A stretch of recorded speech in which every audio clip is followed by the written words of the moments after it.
Saya akan mengkagumi Gus Dur dari segi fikih.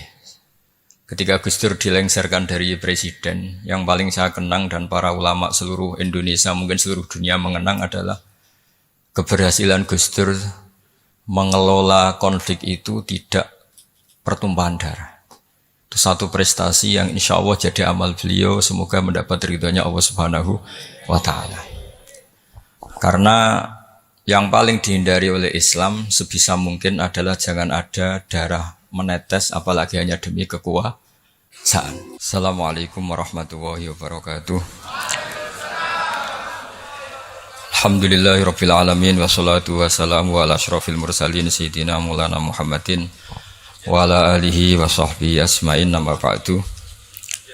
Ingkang sangat kula hormati Kiai Haji Dr. Insinyur Salahuddin, sedanten keluarga Mbah Hasyim, sedanten dzurriyyah.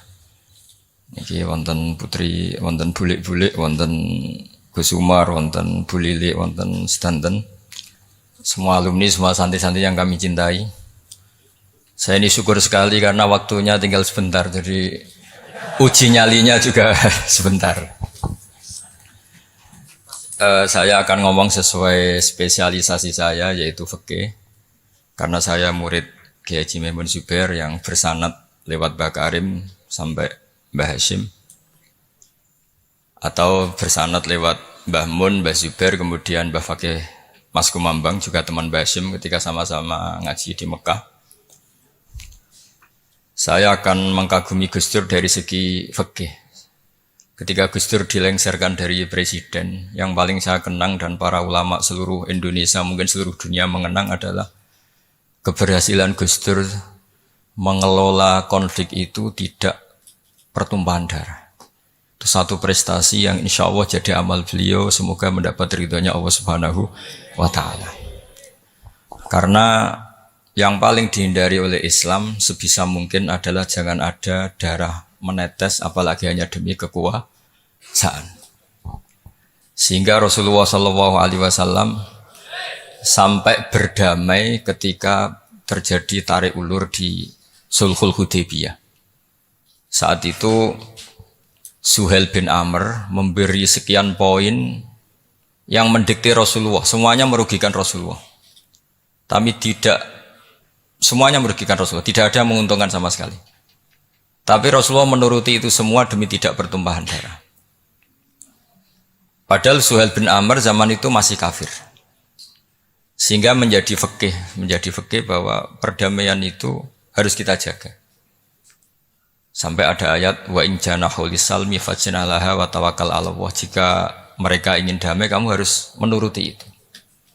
Sehingga damai itu pula yang zaman era Gus Wahid, ketika beliau menginginkan negara berdasar Islam, itu banyak di buku, termasuk beliau panitia 9 persiapan kemerdekaan, Pebuki, juga tadi Gus Salahuddin cerita.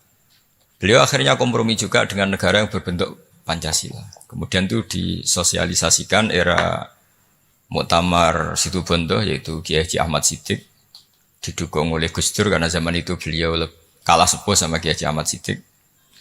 Jadi itu fikih yang saya menjadikan pengagum Gus Dur, karena ibadah Darul Mafasid Muqaddamun ala Jalbil Masalah adalah ibadah yang luar biasa.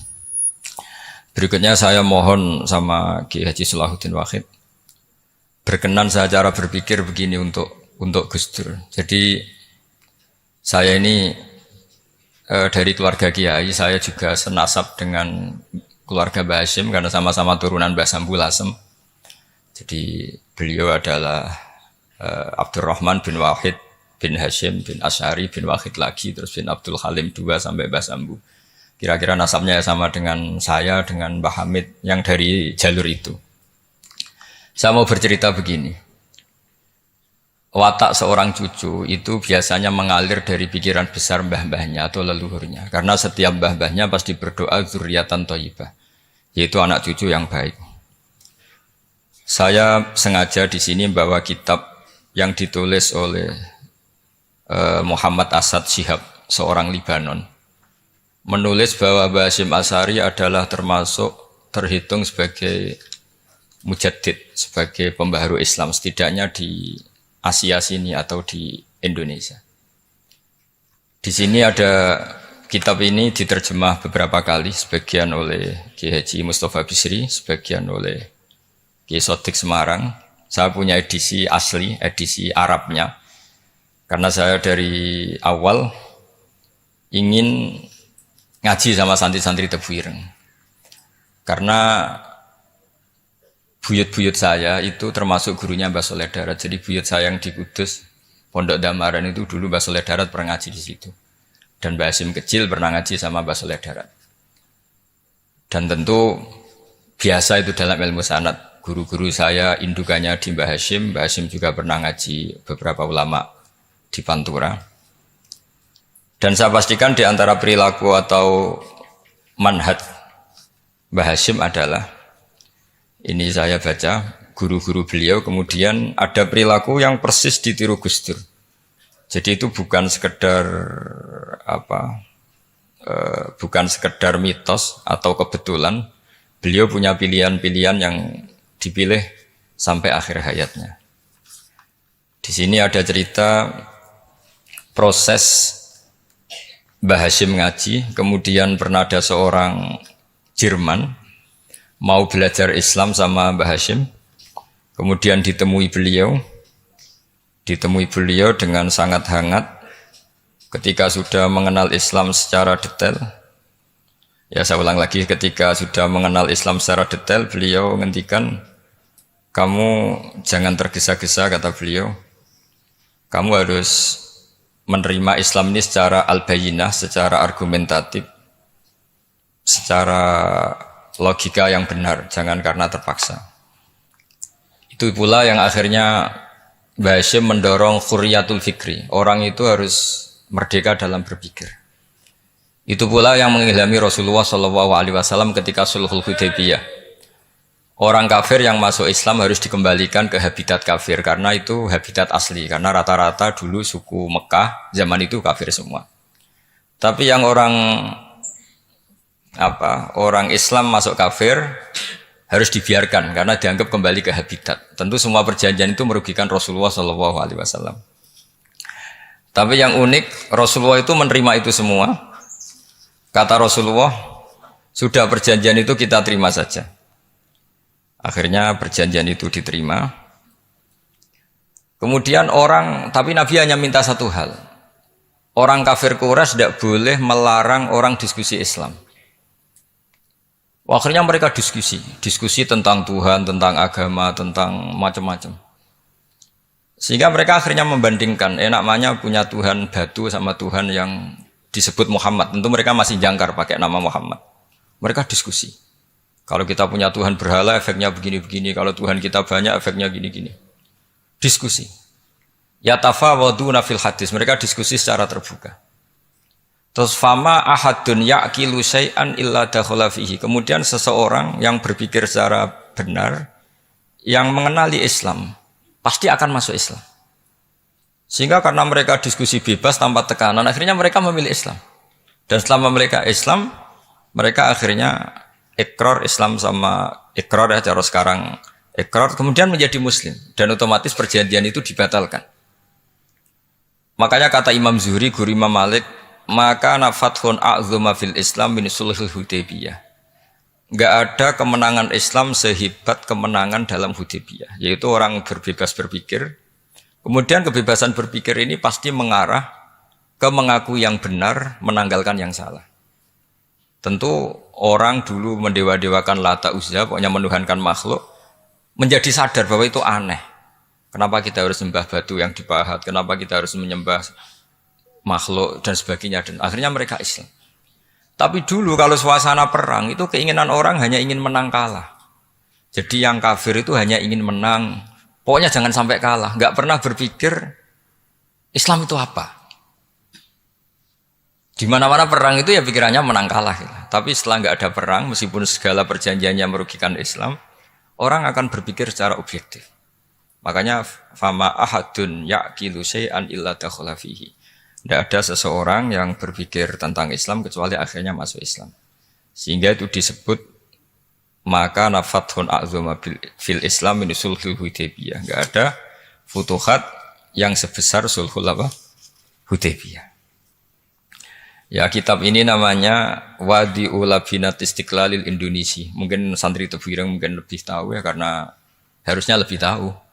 Jadi kalau tahunya baru sekarang ya rondo innalillahi wa inna ilaihi rajiun. Jadi saya tidak perlu bangga lebih tahu karena memang seharusnya Anda lebih tahu. Kalau tidak ya keterlaluan. Ya namanya itu Wadi'ul Labinatil Istiqlal al-Indonesia. Ini saya baca tapi ini demi Gus Dur artinya bahwa pilihan-pilihan itu mulai ada zaman Mbah Hasyim Asy'ari. Saya baca satu-satu ya mulai kredibilitas ilmu beliau karena dalam Islam itu harus ada sanad. Saya pernah ditanya seorang ilmuwan, Pak Bahak, kenapa Islam itu harus ada sanad? Kita kan orang cerdas kan bisa berpikir sendiri, ngapain nunggu pikirannya orang-orang gitu. Terus saya bilang agama itu agamanya Allah dan Rasul. Kalau pikiran kamu namanya agama kamu, bukan pikiran agama kata saya. Kalau kamu punya pikiran yang namanya pikiran kamu, tidak agama. Kalau agama itu harus bersanad. Jadi pikirannya Mbah Hasyim sama dengan pikirannya Mbah Mahfud pikirannya sama dengan Said Abi Bakar Sato sama dengan Sayyid Zaini Dahlan dan seterusnya sampai logika itu sampai Rasulullah Shallallahu Alaihi Wasallam. Saya beri sekian contoh. Pikiran yang kita ciptakan bisa salah misalnya begini. Dulu misalnya Nabi pernah bersabda, al-qatil wal maktul finnar, pembunuh yang dibunuh sama-sama neraka. Jadi idal taqal muslimani bisayfihima fal qatil wal maktul finnar. Jika dua orang muslim bertemu sama-sama bawa pedang, maka yang bunuh maupun yang dibunuh itu sama-sama masuk neraka. Makanya kita harus syukur sekali Indonesia itu paling menghindari membunuh. Karena kalau sesama muslim membunuh itu ancamannya berat, sama-sama masuk neraka. Bukan sekedar diboyong dari pondok Tebuireng, itu neraka. Gitu. Kalau diboyong pondok gampang, gitu. Nanti mondok lain gampang. Terus logika sahabat begini, hadza al-qatil, fama balu maktul. Oke ya Rasulullah, kalau al-qatil masuk neraka namanya pembunuh, oke kita terima. Tapi fama balul maktul, lalu dosanya yang terbunuh itu apa? Wong dia korban kok dia dibunuh? Apa jawabannya Rasulullah Shallallahu Alaihi Wasallam? Jawabannya innahu kana harison ala qatli sahibi. Sebetulnya dia juga mentalnya pembunuh, cuma nasibnya terbunuh. Jadi seperti misalnya sampean hasut saya, itu nggak perlu disakeni. Sebenarnya sampean yang inginnya ya menggusur saya, cuma nasibnya tergusur gitu. Makanya kalau ada orang rebutan pacar kok kalah itu udah usah disakeni. Sebenarnya mentalnya dia perebut gitu. Cuma nasibnya kalah gitu. Jadi apa ya? Ya tadi. Ya ini penting ya, penting sekali. Itu jadi sebetulnya ketika duel itu semuanya kan mentalnya pembunuh. Maka dia nasib saja sebagai maktul, tapi mentalnya pembunuh. Karena dia mentalnya, niatnya, komitmennya pembunuh, maka dia sama-sama di neraka. Maktul itu fakta, faktanya terbunuh, tapi mentalnya pembunuh. Sehingga hukumannya sebagai pembunuh. Sama kalau sampean berebut itu mentalnya ya perebut. Cuma nasibnya kalah atau terebut. Itu soal nasib. Ini saya baca dulu ya guru-guru Mbah Hasyim supaya clear. Selama ini yang dikenal kan beliau ngaji sama Syekh Mahfud, Syekh Khotib Minangkabau. Ini di kitab ini. Saya baca sesuai harokat yang ada di kitab ini. Nanti kalau sampean tidak cocok karena beda mazhab, ya nggak apa-apa asal pinter saja. Karena baca kitab itu unik. Kadang-kadang satu guru sama guru yang lain itu beda-beda. Dan biasanya guru itu nggak mau kalah. Mbah Mun tuh sering cerita, ada kiai maknani wati ini lan wit alu. Itu muridnya gerutu karena pernah mondok itu kok nggak gitu. Pak guru, di kitab saya maknanya itu pohon elu. Lah iya cung wit elu kena gua alu kata guru. Gurunya nggak mau kalah itu. Ada yang guru itu salah baca wal jarodin lan lawang. Muridnya agak terima. Pak Yai saya pernah ngaji itu maknanya walang. Lah iya walang sing ning lawang cung. Itu memang kasus makna-makna di Jawa itu banyak. Karena awalnya memang wis rodok bodoni. Kenapa saya bilang bodoni? Ini yang bilang Mbah Mun makna Jawa ono bodoni ini. Karena watin itu kan enggak ada di Indonesia. Tapi kiai itu malu kalau gak iso maknani. Akhirnya wati ini wet elu. Tanyakan orang pakar ahli Jawa ya ndak tahu lo itu apa. Pokoknya butuh kiai itu ada lafaz ya ada maknanya. Padahal jenis itu enggak ada di Indonesia. Seperti haudat itu maknanya kiai Jawa sekedup. Sekedup itu rumah kecil yang ada di unta zaman dulu. Di Jawa ada enggak? Enggak ada. Kalau kamu tanya orang Jawa ini apa namanya? Namanya ya rumah kecil di atas unta. Tapi Kiai Jawa dulu punya makna namanya apa? Sekeduk. Jadi Kiai Jawa itu luar biasa improvisasinya. Ya rada bodoni gitu. Lah yang sering bodoni itu bab halal haram, tapi bodoni apik. Yang tidak semua bodoni itu buruk, kadang wajib. Betul. Ini sama tergesola. Ini karena keahlian fikih saya juga barokahnya Mbah Hasyim Asy'ari supaya beliau senang. Beliau senang karena para nabi, para wali, para ulama itu tidak meninggal. Tadi kalau Mbak Anita bilang wafat itu kalau dalam bahasa Arab wafa yafi wafaan itu maknanya nuhoni. Nuhoni itu sudah memenuhi. Jadi sebenarnya memang nggak pernah ada orang mati itu. Jadi kita punya jatah umur, jatah rezeki sudah terpenuhi semua. Namanya wafat. Dari kata wafa yafi wafaan, sesuatunya sudah penuh maka diambil. Kalau roh sendiri nggak pernah meninggal. Ya roh sendiri kalau Mbak Anita bilang kita memperingati kehidupan Gus Dur ya memang hidup karena tadi nggak ada siapapun bilang orang itu mati. Orang mati itu adalah jasad, rohnya diambil dari jasad. Lah roh sendiri ini nggak pernah berstatus mati karena makanya orang Jawa semua sepakat. Wong mati ku piye sing nyawane dijabut. Jasadnya mati, nyawanya diambil. Kemudian nyawa ini yang mengalami dapat nikmat maupun dapat azab. Sehingga keyakinan ahli sunnah wal jamaah ini perlu didoakan karena menghadapi Allah butuh topangan doa dan doa itu nggak pernah salah karena otoritas doa itu milik Allah Subhanahu wa Ta'ala. Nggak bisa kamu nyemprit Allah ini sudah akhirat loh, amal nggak ada gunanya loh, nggak bisa. Allah tetap zat yang bisa mengabulkan doa siapa saja. Sehingga ahli sunnah berpendapat doa itu yanfa'ul mayyit, doa itu manfaat untuk mayit. Sehingga Mbah Hasyim Asy'ari ngarang secara spesifik risalah an ahli sunnah wal jamaah. Di antara yang paling pokok adalah ad-du'a yanfa'ul mayit, bahwa doa itu manfaat pada mayit. Ini saya hitung ya guru-gurunya Mbah Hasyim. Darus Salhat Muhammad Hasyim Asy'ari ini karangannya Asad Syihab, orang Libanon. Buku ini selesai tahun 72. Beliau lama sekali ikut ngaji di sini sama Mbah Hasyim.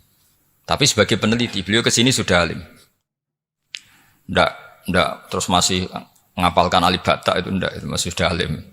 Darus Salhat Muhammad Hasyim Asy'ari fil Haramil Makki Syarif fi Makkah Al-Mukarramah alaihi ulama. Seterusnya beliau hitung ya. Amsalus Syekh Ahmad Amin Al-Attar wa Sayyid Sultan bin Hasyim wa Sayyid Ahmad Zawawi. Ya dihitung ya sudah berapa itu. Tapi beliau ke sana sudah alim loh. Jangan sampean kira kalau sampean ke sana itu jadi TKI repot nanti itu. Itu kata Mbah Mun kalau ada orang mau mondok Mekah. Apa mondok Mekah wis alim dereng. Kersane pinter bahasa Arab, Pak. Bakul es neng Arab pinter bahasa Arab kata. Jadi kalau sama orang belum alim mondok di Mekah itu agak duka beliau. Ya, Syekh Ahmad Amin Al-Attar, wa Sayyid Sultan bin Hasyim, wa Sayyid Ahmad Zawawi, wa Syekh Ibrahim Arab, wa Sayyid Ahmad bin Hasan Al-Attar, wa Syekh Said Al-Yamani. Ini yang gurunya Mbah Zubair juga guru-gurunya keluarga sarang, wa Sayyid Husain Al-Habsyi. Ini mbah-mbahnya keluarga Habib Anis Solo. Jadi ya pokoknya keluarga besar Solo karena kita tahu Habib Anis itu bin Alwi bin Ali yang punya simtut Duror bin Muhammad bin Husain. Alladzi tawalla mansibal iftah hatta wafatul maniyah wa Sayyid Bakar Sato. Ini yang ngarang Anatu Tolibin. Wa Syekh Rahmatullah wa Sayyid Alawi bin Ahmad As-Segaf. Ini yang ngarang Tarsihul Mustafidin. Kita tahu sarah i'anah paling terkenal adalah dua I'anatu Tolibin dan Tarsihul Mustafidin. Itu dikarang oleh Alawi bin Ahmad As-Segaf. Terus wa Sayyid Abbas Al-Maliki. Itu banyak Sayyid Muhammad. Karena kita tahu Sayyid Muhammad adalah Muhammad bin Alawi bin Abbas. Ya, Muhammad bin Alawi bin Abbas. Itu juga gurunya Mbah Hasyim. Wa Sayyid Abdul Az-Zawawi wa Syekh Soleh Bafadl wa Syekh Sultan Hasyim Daghestani. Jadi selain guru-guru di Indonesia termasuk Mbah Mahfud Termas, Syekh Khotib Al-Minangkabau, beliau punya guru-guru itu yang saya sebut. Lalu barokahnya guru-guru itu, ya barokahnya guru-guru itu, Mbah Hasyim berpikir seperti itu. Dan berpikir seperti itu yang mengilhami Gus Wahid, kemudian Gus Wahid mengilhami Gus Dur. Kenapa saya cerita ini? Supaya kamu tahu bahwa pikiran-pikiran besar Gus Dur itu ada sanadnya. Jangan sampai kamu berpikir Gus Dur cerdas muka kan delok film lah, terus gue delok film kan ya repot gitu. Jadi makanya ini, karena banyak juga yang cerita Gus Dur sebagai budayawannya, sebagai demokratnya, sebagai pluralisnya. Yang cerita itu kan sudah ada, masa saya disuruh ceritain lagi? Jadi kalau sampean saya cerita itu lagi kan coro Jawa tahsilul hasil. Jadi itu tidak bidang saya. Bidang saya akan melihat Gus Dur sebagai cucu Mbah Hasyim siapa? Asy'ari. Ini saya baca ya. Ini bahasa Jerman tapi sudah diagak-agak Arabkan. Ma'al Muhandis Karel von Schmidt. Ini Mbah Hasyim. Jangan kira yang pernah berkawan ya bersosialisasi dengan non muslim itu mulai Gus Dur. Mulai Mbah Hasyim ini di halaman 108 kitab tadi. Wadi'ul Labinati Istiqlal al-Indonesia. Kitab ini boleh sampean gasap kok. Nanti setelah ini tak bawa pulang atau sampean gasap enggak apa-apa. Ini santri-santri tafsir enggak apa-apa. Siap ya? Ya nanti bisa dibajak. Lakot kan seterusnya hakon ziyaratil alam Muhammad Hasyim wa kana dzalika fi yaumini 7 Juli tahun 1936. Fi maqorihi Tebu Ireng. Haitsu taqaltu indahu bil muhandis Karel von Schmidt. Wa kanatil fursa saikhal tahadus ma'ahu tawilan. Terus setelah itu ini ceritanya muallif menangi Mbah Hasyim diskusi sama orang orientalis. Ini kata muallif wa hadhil uqdatu takunu aqidatan wa hiya uqdatul mustasyrikin fa kullu shay'in ya'ti minal ghurbiyin wal irobiyyin wa Eropa ya'tabirunahu dasisah. Jadi zaman itu Mbah Hasyim itu sering punya tamu dari Eropa, dari Barat, dari macam-macam. Sumastatrodal muhandis terus seterusnya sampai. Nah ini cerita saja betapa Mbah Hasyim itu perkawanannya luas sekali. Terus ini cerita akhirnya orang ini sampai masuk Islam. Ketika masuk Islam di antara pesannya Mbah Hasyim, saya ulang lagi di antara pesannya siapa? Mbah Hasyim itu beliau bilang kamu harus dipikir-pikir lagi katanya. Itu kan satu kearifan Mbah Hasyim ini saya baca karena saya takut ditegur ini. Saya juga nunggu surat kok tidak datang-datang ini kok. Supaya cepat selesai. Ini bebas. Kalau ada surat malah kebenaran ini karena sudah mulai nyari-nyari. Ya jadi saya mohon nanti kitab ini bisa dikaji di sini. Nanti saya tinggal di sini ada cerita-cerita sampai beliau berteman orang Eropa, terus beliau macam-macam sampai terus saya teruskan. Summa arsalatku syirka ila Indonesia amni 1929 watana qala fi kasir minal mudun wa makata akhiran fi madinati Surabaya bi Jawa Syarqiyah wa min huna bada'atil hidayah wa taufik taqudanihi ilal khairi. Hadas lautil hadis bil amil alladhi yakti fatratas tirab. Jadi orientalis tadi ketika berteman Mbah Hasyim lama-lama tertarik oleh Islam. Ketika mulai tertarik dengan Islam wa sya'ara bil istiqrar aruhi wal amni tam wa kaifa ya'budu rabbahu ibadatan haqiqiyah. Terus mulai tertarik dengan Islam terus konsultasi sama Mbah Hasyim. Jadi tertariknya barokahnya Mbah Hasyim orang ini kemudian wabakiyal muhandis itu insinyur Karel von Schmidt fi Indonesia hatnan dalatil harbul alamiyah sehingga perang dunia kedua selesai wa indama qawamal Indonesium didal hukmil al-Hulandi fi harbil istiqlal am wa kana muhandis fi sufil Indonesian dafahu islamuhu li syarika sak terus. Terus ini saya cerita jadi Mbah Hasyim pernah mengislamkan orang Belanda, orang Jerman. Orang apa? Orang Jerman, terus orang ini hidup di Hamburg. Sampai akhirnya beliau dakwah Islam di sana. Jadi ini ini penting ya supaya sampean tahu bahwa Tebu Ireng mulai dulu adalah komunitas internasional. Ya, Tebu Ireng mulai dulu adalah komunitas internasional. Jadi terus ketika ngadepi Indonesia yang dijajah,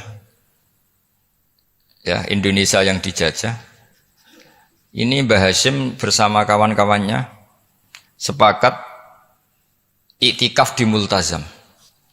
Ini saya baca ya. Wa akhiran istama'a ma'a nukhbatin min haula'i talaba min zalama alaihi al-had Muhammad Hasyim ala ayata'ahadu wa yaqumu bi amalin fi lailatin lailan min laili syahri Ramadan. Al-mu'azzam istama'a haula'i talaba waladina yantamuna ila iddati qawamiyatin Qawamiyah itu kalau bahasa sekarang perlawanan min Afrika wa buldani janubi Asia, Asia Tenggara, wa Asia Wusta, Asia Tengah, wal buldan al Arabiyah, wa kana al-had Muhammad Hasyim Asy'ari ahadahum. Wa waqafu jami'an amamal multazam bil Ka'batil musyarrafah. Wa ahadu wa aqsamul yamin ala yakum bil jihad fi sabilillah li ilahi kalimatil Islam wa tauhidil muslimin binasril ilmi wa tau'iyah wa tafaqquh fiddin talaban lil mardatillahi ta'ala la yarjuna min wara'i dzalika malan wala mansiban li anfusihim. Jadi sebelum beliau pulang ke Indonesia, itu komunitas Asia Tengah, Asia Dekat, Asia Jauh, semuanya dijajah. Karena Mesir dijajah Prancis, yang Burma dijajah ini, yang Indonesia dijajah ini, semuanya berdoa di Multazam. Intinya Mbah Hasyim itu patriotik betul. Tapi ya religius betul. Beliau berdoa di Multazam, beliau menyanggupi siap jihad melawan penjajah. Tapi saat itu juga berikrar kalau semua itu tidak untuk nyari pangkat. Makanya saya yakin Gus Dur adalah orang saat jabat presiden karena supaya Indonesia tidak chaos. Buktinya apa? Ketika beliau dilengsarkan ya santai saja. Wong ngajine wa mal hayatud dunya illa mataul ghurur. Jadi ya santai saja itu. Enggak jadi masalah.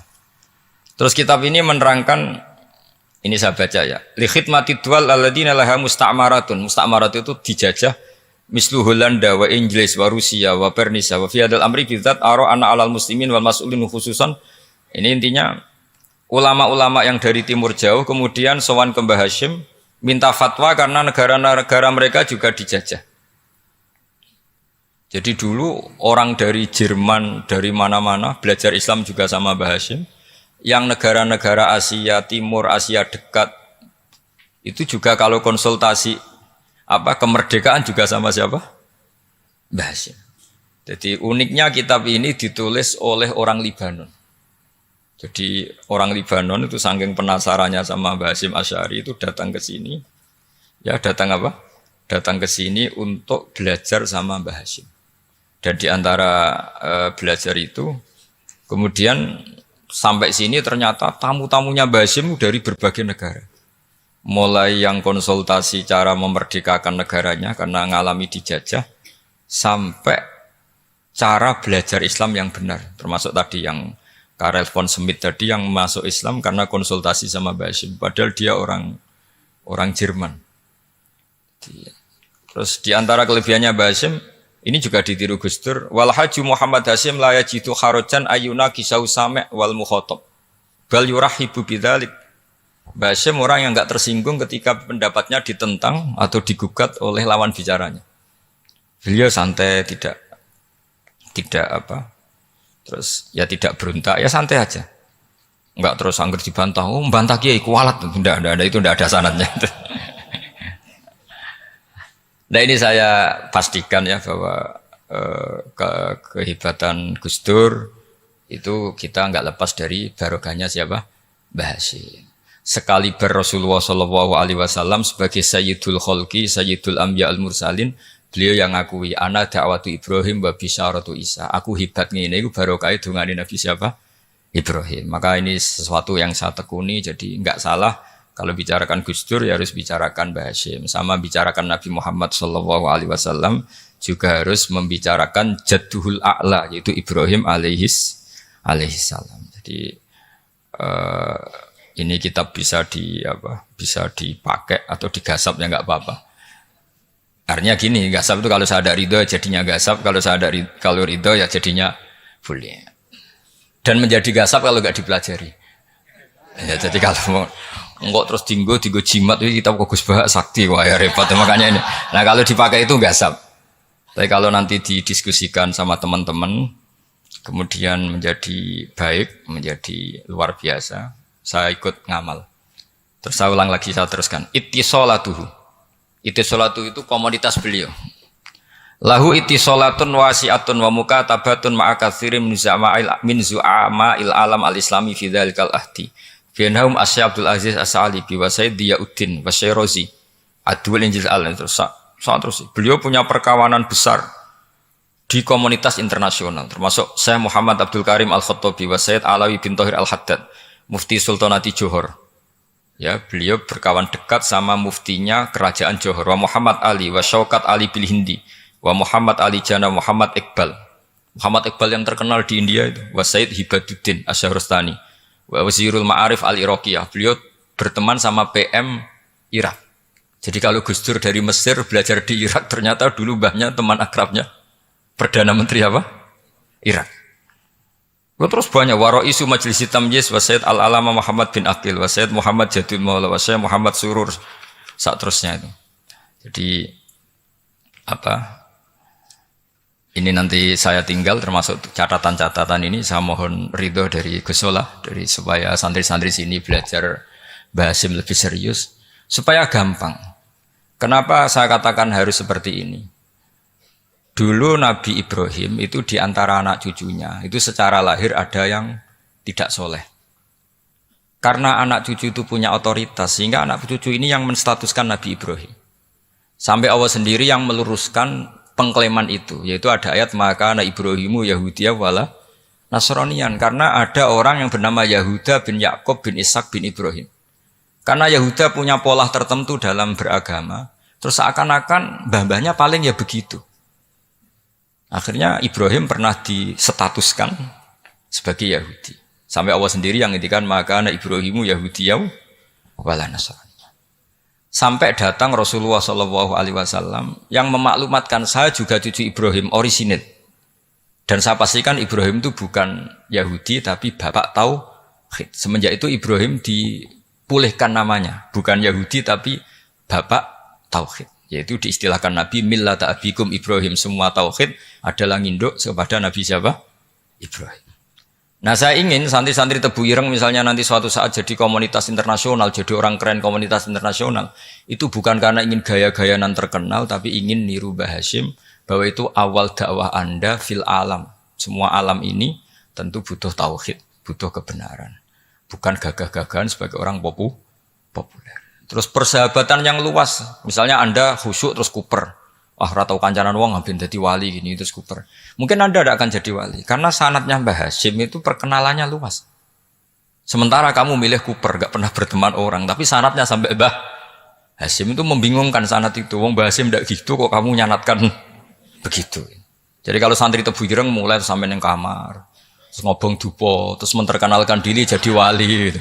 Nanti tonggo kamu ngira itu produk Mbah Hasyim, karena kamu santrinya.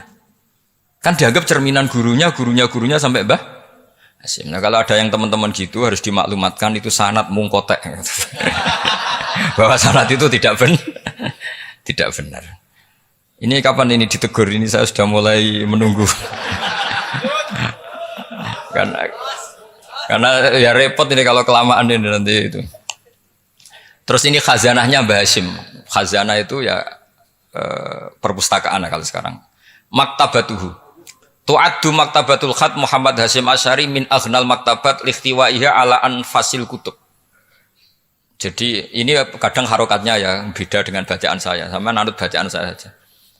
Di sini ditulis anfusil kutub. Selalu saya baca anfasil kutub karena maknanya kitab terbaik. Kalau kitab terbaik bacanya bukan anfus tapi apa? Anfas. Ya nanti kamu debat sendirilah sama teman-teman ini bacanya apa. Karena ini kadang harokatan. Kalau kadang harokatan repot. Ape bantah itu kadang sungkan mbek sing aran, orang bantah kadang beda. Lah supaya selamat iki ora saleh mualif, khotote sing goblok biasanya gitu korban. Biasanya gitu kalau untuk menyelamatkan kiai itu oh ini yang ngetik yang salah. Padahal kadang kiai ini barang ya rodok salah tapi ya sembol. Daripada suudzon sama kiai kan mendingan sama pengurus.